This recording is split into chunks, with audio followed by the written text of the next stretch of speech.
தஞ்சாவூர் மாவட்டம் ஆயுதப்படை மைதானத்தில் தனியார் பள்ளி வாகன சோதனை மாவட்ட ஆட்சியர் தலைமையில் நடைபெற்றது. இப்பரிசோதனையில் 1011 பள்ளி வாகனங்கள் சோதனை செய்த நிலையில் தனியார் பள்ளி வாகனங்களில் இருந்து ஹேர் ஹாரனை கழட்ட மாவட்ட ஆட்சியர் ஓட்டுநர்களுக்கு அறிவுறுத்தினார்.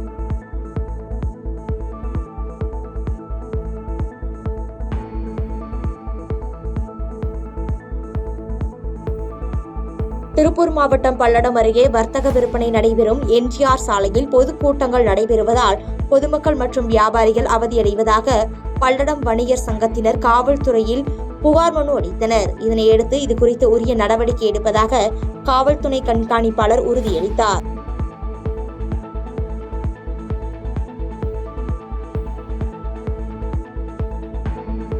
கிருஷ்ணகிரி மாவட்டத்தில் மாவட்ட ஆட்சியர் அலுவலகத்தில் உண்டியலில் சேர்த்த பணத்தினை இந்திய ராணுவத்திற்கு நன்கொடையாக வழங்கிய தேஜஸ்பதி மற்றும் ஆதித்யாபதி என்ற சிறுவர்களை மாவட்ட ஆட்சியர் நேரில் சந்தித்தார். பின்னர் சிறுவர்களிடம் இருந்து உண்டியலை பெற்றுக்கொண்ட ஆட்சியர் தினேஷ்குமார் சிறுவர்களை வாழ்த்தி இனிப்புகளை வழங்கினார்.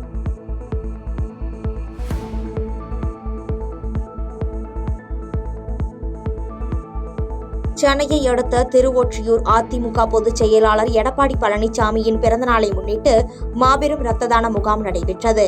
இந்நிகழ்வில் முன்னாள் அமைச்சர் மாதவரம் மூர்த்தி, முன்னாள் எம்எல்ஏ கே. குப்பன் ஆகியோர் கலந்து கொண்டு இரத்த தான முகாமை துவக்கி வைத்தனர்.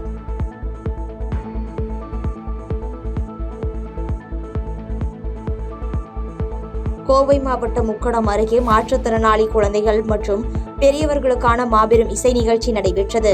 ஸ்வாதர்மா ஃபவுண்டேஷன் சார்பில் நடைபெற்ற இந்நிகழ்ச்சியில் ஏராளமான மாற்றுத்திறனாளி குழந்தைகள் மற்றும் பெரியவர்கள் உட்பட பலர் கலந்து கொண்டு இசை நிகழ்ச்சியை கண்டு ரசித்தனர்.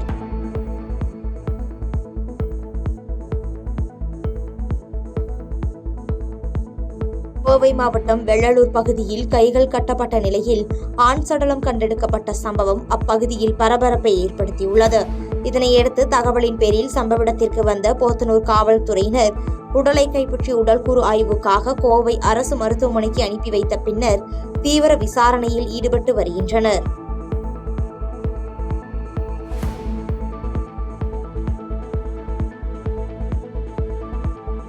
கன்னியாகுமரி மாவட்டம் மேலகிருஷ்ணம்புத்தூர் அருகே இலவச கண் பரிசோதனை முகாம் நடைபெற்றது.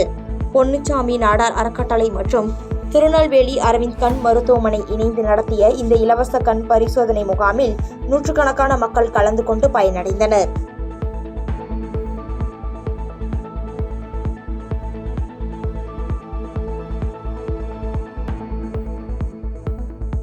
கன்னியாகுமரி மாவட்டம் வைத்தியநாதபுரம் பகுதியில் புதிய நியாய விலைக் கடை கட்டிடம் மக்கள் பயன்பாட்டிற்காக இன்று திறந்து வைக்கப்பட்டது.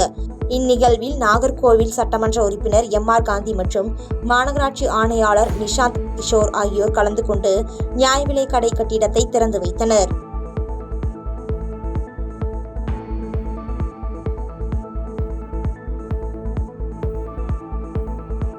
மதுரை மாவட்டம் சித்திரை திருவிழாவை முன்னிட்டு அழகர் மலையில் இருந்து வந்த கள்ளழகரை ஆயிரக்கணக்கான பக்தர்கள் எதிர்கொண்டு வரவேற்றனர். புகழ்பெற்ற மதுரை சித்திரை திருவிழாவில் கள்ளழகர் வைகை ஆற்றில் எழுந்தருளும் நிகழ்வு நாளை காலை நடைபெறவுள்ள நிலையில் நேற்று கள்ளழகர் கோவிலில் இருந்து புறப்பட்ட கள்ளழகரை பக்தர்கள் எதிர்கொண்டு அழைக்கும் எதிர் சேவை நிகழ்ச்சி இன்று மிக சிறப்பாக நடைபெற்றது.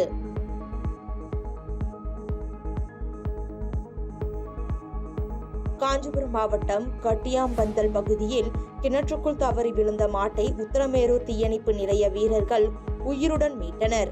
இதனையடுத்து மாட்டை மீட்ட தீயணைப்பு துறையினருக்கு அப்பகுதி மக்கள் நன்றி தெரிவித்தனர்.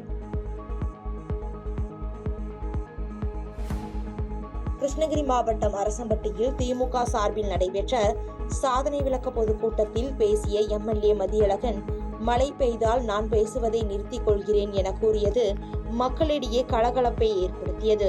மேலும் பேசிய அவர், திமுக ஆட்சியில் 4 ஆண்டுகளில் நடைபெற்ற சாதனைகளை கூறி மக்களிடையே வாக்கு சேகரித்தார்.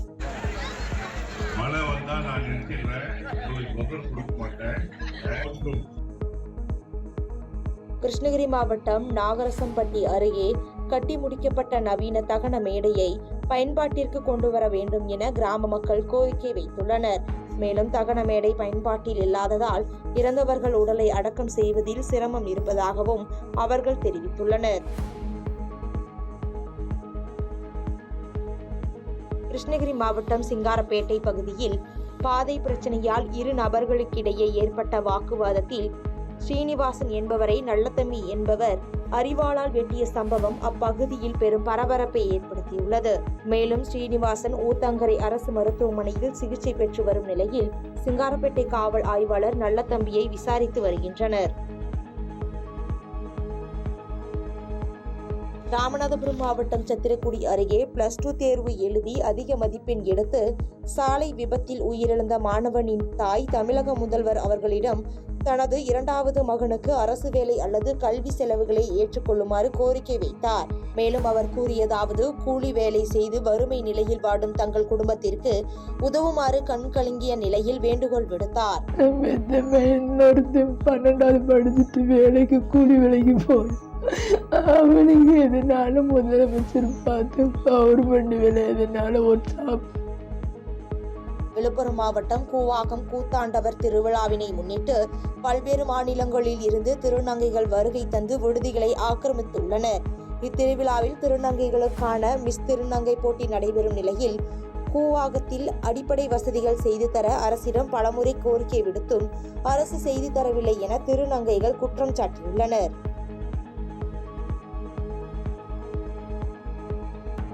கோவை மாவட்டம் ஆனைமலை புலிகள் காப்பகத்தில் வனவிலங்குகள் கணக்கெடுக்கும் பணிகள் வனத்துறையினரால் துவங்கப்பட்டது. மேலும் இதில் முதல் 3 நாட்கள் மாமிச உண்ணிகளையும் அடுத்த 3 நாட்கள் தாவர உண்ணிகளையும் ஆராய்ந்து வனவிலங்குகளின் எண்ணிக்கை கணக்கிடப்பட்டு அதிகாரப்பூர்வமாக வெளியிடப்படும் என வனத்துறையினர் தெரிவித்தனர். சென்னை ஆர்கே நகர் பகுதியில் திமுக சார்பில் 4 ஆண்டு சாதனை விளக்க பொதுக்கூட்டம் நடைபெற்றது. இதில் பேசிய வடக்கு மாவட்ட பொறுப்பாளர் RD சேகர், 300 கோடி சம்பளம் வாங்கிவிட்டு ரோல்ஸ் ராய்ஸ் காருக்கு வரி கட்ட முடியாதவர் என்று தாவேகா தலைவர் விஜயையும் தமிழகத்தின் அனைத்து உரிமைகளையும் மத்திய அரசிடம் அடகு வைத்தவர் என எடப்பாடி பழனிசாமியையும் விமர்சித்து பேசினார்.